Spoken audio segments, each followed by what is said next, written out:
The silver-haired boy lowered his head and took a sip of fresh blood. In the next moment, he suddenly transformed into an adult woman. She wasn't human. She was a demon named Inga. She fed exclusively on human desire. She had once been sealed inside a sacred statue in an ancient cave for over 1,000 years, until one day, a man named Yuuki accidentally got his neck pierced by one of the statue's sharp stone spikes. His blood seeped into the mysterious statue. Suddenly, a strange creature took over his body. The next moment, the terrifying wound on Yuuki's neck miraculously healed. He staggered toward his former companions, then suddenly grabbed one of them. Countless purple butterflies burst from his mouth and drilled into the other man's body. Moments later, the butterflies carrying that man's innermost desires came surging back out through his mouth, and he died instantly. At that moment, the freed Inga had fully taken over Yuuki's body and began devouring the desires of everyone around her.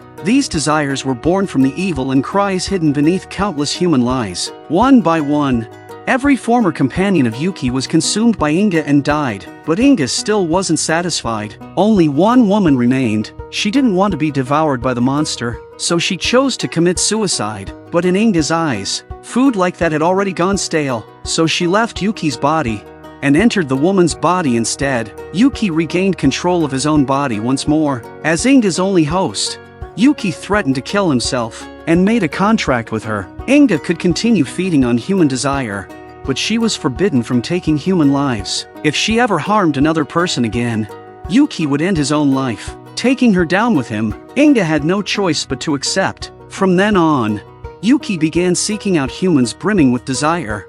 With Inga at his side, Yuuki was a brilliant private detective. Inga usually stayed by his side in the form of a young boy, but whenever she used her supernatural powers, she would instantly transform into a stunning woman. Together, they became a team. Inga helped Yuuki crack cases, and she had one unique ability. She could ask someone any single question, and the person would have no choice but to answer with the truth. One day, they were hired to investigate a bizarre case of spontaneous human combustion. This case was linked to a mysterious family, a strange clan known for always wearing masks, the Sasaki family. The current head of the family had never removed his mask since birth. 7 years ago, the previous head Morikase had successfully developed a groundbreaking artificial intelligence technology, but humanity abused it as a tool of violence, using it to indulge their darkest desires. Eventually, the tech was declared forbidden by the government and completely banned. Not long after, Morikase accidentally died in an explosion. The title of family head was passed down to his adopted son, Kazumori. On the night of Morikase's memorial 7 years later, the current head Kazumori suddenly combusted and died. Was this an internal struggle over the family inheritance? Or was there a deeper, darker conspiracy at work? Yuuki officially joined the investigation. Morikase's eldest daughter, Hikari, revealed to Yuuki Kazumori was the adopted son her father Morikase had taken in. Since childhood, Kazumori had always worn a mask. She had never once seen his real face. Hikari's mother mentioned, since her husband's death 7 years ago, Kazumori's mental state had been steadily deteriorating, but no one ever expected him to suddenly die by combustion. The first person to discover Kazumori's body, Dr. Tadakaro, was now in a coma due to severe burns, yet Hikari insisted that Kazumori's death couldn't have been a suicide, because the hand gesture he made before dying was exactly the same as the one Morikase made before his death 7 years ago. Detective Ri arrived at the scene, and her preliminary judgment was that it was a murder disguised as a suicide. The prime suspect at the moment was the person who stood to gain the most from the incident, Morikase's wife, Ito. But the truth appeared to be far more complicated.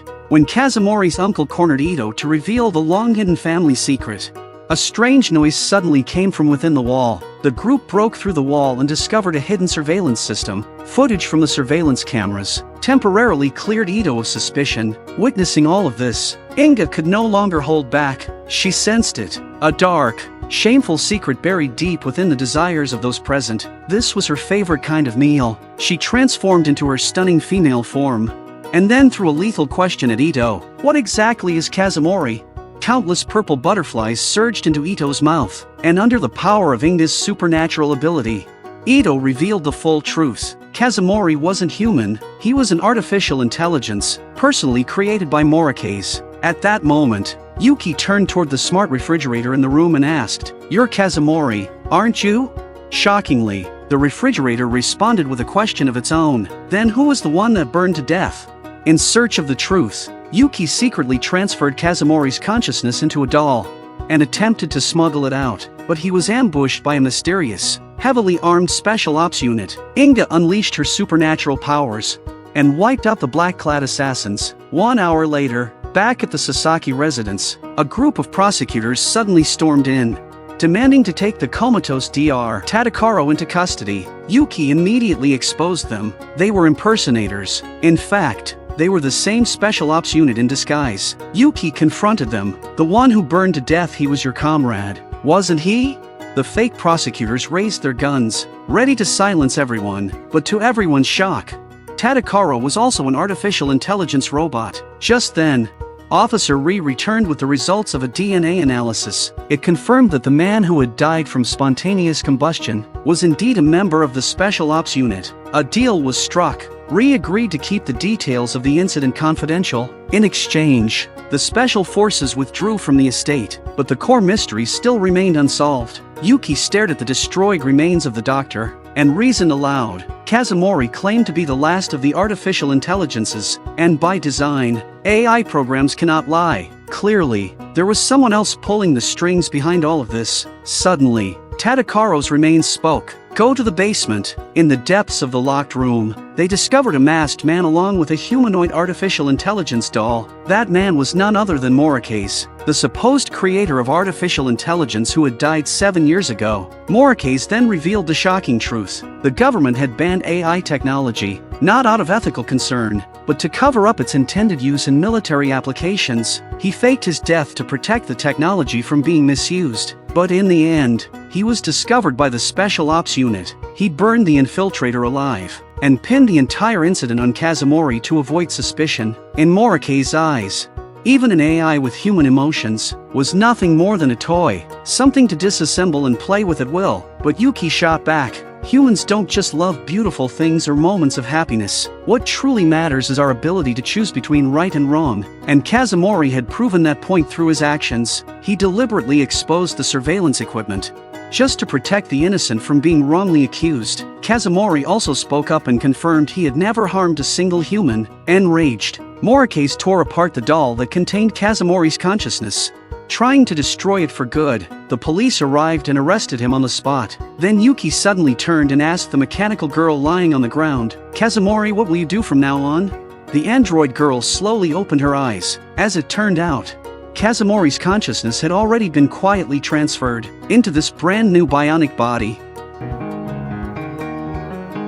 Cameraman Yuuki merely exchanged a few words with a female actress in her pajamas, only to be punched hard in the face by the director. The director warned him sternly never to speak to the actresses again. One night, Yuuki accidentally witnessed the director threatening one of the actresses. He couldn't help but feel concerned, but he didn't get a clear look at which actress it was. Filming on set continued as usual. Yuuki didn't take the director's warning to heart. He happily went on chatting with the 3 beautiful actresses, but strange events began happening one after another. Yuuki's computer screen suddenly glitched out, eventually displaying the name Kazumori. But when Yuuki looked again, the text had completely vanished. The script handed to him by an actress also suddenly turned completely blank. He was convinced the director was behind it all. Furious, he confronted the director, only to mysteriously fall unconscious. When he woke up the next day, he was shocked to find a barcode imprinted on his neck. When he arrived at the set, the terrified actresses told him the director had been hit by a train and torn into 3 pieces, but the train in question was nothing more than a prop that couldn't even start. Looking at the director's mangled body, a sudden memory was forcefully injected into Yuuki's mind. In that memory, he had argued with the director and pushed him onto the tracks. Just then, a beautiful woman and a maid-like figure arrived at the set. The beautiful woman was Officer Ri. She arrested Yuuki on charges of murder, just as Ri was about to take him away. A powerful electric surge hit Yuuki, shocking him until he collapsed. When Yuuki regained consciousness, his surroundings had changed drastically. He was now inside a prison. The film set he had known was nothing more than an illusion. The dead director was actually a prison guard, and the 3 beautiful actresses were now revealed to be female inmates in adjacent cells. It turned out that, before all of this, Private Detective Yuuki had come to this prison to investigate a case. He had visited an inmate who claimed to be a novelist, but unexpectedly, the so-called novelist had summoned a mysterious girl and dragged Yuuki into a dreamlike illusion. In order to find the now-missing Yuuki, Inga instructed Kazumori to hack into the network and search for his location. Eventually, Kazumori discovered that Yuuki was inside a prison, but the firewall was too strong to break through. All Kazumori could do was leave behind her name as a clue. Ri also traced down this prison, but they too were hypnotized by the mysterious girl named Betnu, and became trapped in the illusion themselves. Fortunately, Kazumori was able to remotely control Yuki's handcuffs and used them to awaken him. To clear his name, Yuuki began investigating the prison guard's death. Based on memories from the illusion, the 3 actresses, now inmates, were the prime suspects. In this prison, every real prisoner had an ID code on their neck that allowed the system to pinpoint their exact location. But whose ID code was the one printed on Yuki's neck?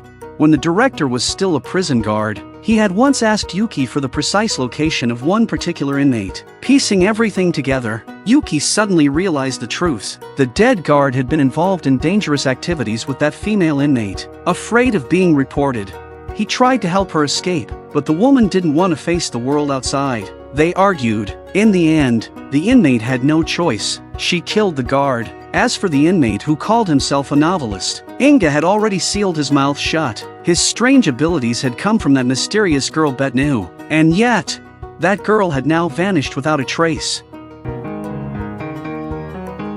Recently, a series of believer deaths have occurred within the emerging religious group known as the Holy Covenant Alliance. They worship a girl called Betnu as their deity. During a ritual known as the Dark Summoning, Betnu appears alongside the cult leader Ono to judge the sins of the faithful. In the eyes of the believers, Betnu transforms into a white beast, slaughtering without mercy any follower who dares question her. But the prosecutors secretly investigating the group could only observe via surveillance footage, terrified followers fleeing and blood splattering everywhere. Nothing else appeared on the recordings. To unravel the truth, Ri sought out Yuuki. When Yuuki came face to face with a man claiming to be Ono, the cult's leader, he was shocked, because he had personally witnessed Ono die years ago in a mysterious cave. In fact, Ono had been devoured by Inga. At the time, the only survivors were Yuuki and the now-missing Setera. Yuuki began to suspect this Ono was actually Setera in disguise, so he forcibly tore off the bandages covering the man's face, only to find that the face beneath truly was Ono's. As their investigation continued, even more bizarre events unfolded.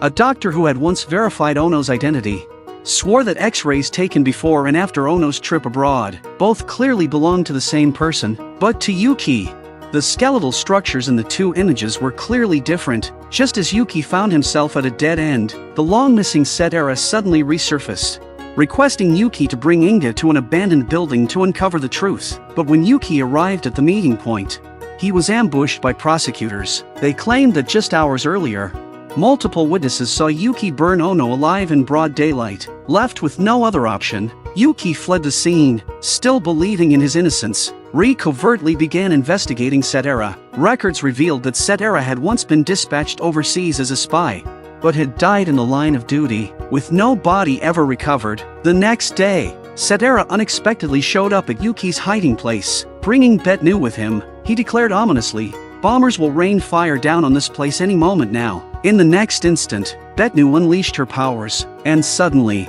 warplanes appeared in the sky, launching an all-out assault. Panicked civilians scattered in every direction. After ensuring all bystanders were gone, Setera made a confession to Yuuki. Back when he escaped the mysterious cave, he had stumbled upon Betnu. She was the legendary Kodadama god. She could turn her master's words into illusionary reality. Desperate to possess her power, Setera used Betnu to fake his own death, hiding in the shadows ever since. He admitted to orchestrating everything from behind the scenes. He gave a chilling warning. Inga is a demon sealed by Betnu. She cannot defeat her. Before he could say another word, Betnu transformed into a monstrous beast and lunged at Yuuki. In that critical moment, Yuuki shouted for Inga to break the seal. Inga's true form emerged, and she asked Yuuki a single question: "What is it that you see as real?" Yuuki cried out. The only truth I see is Inga.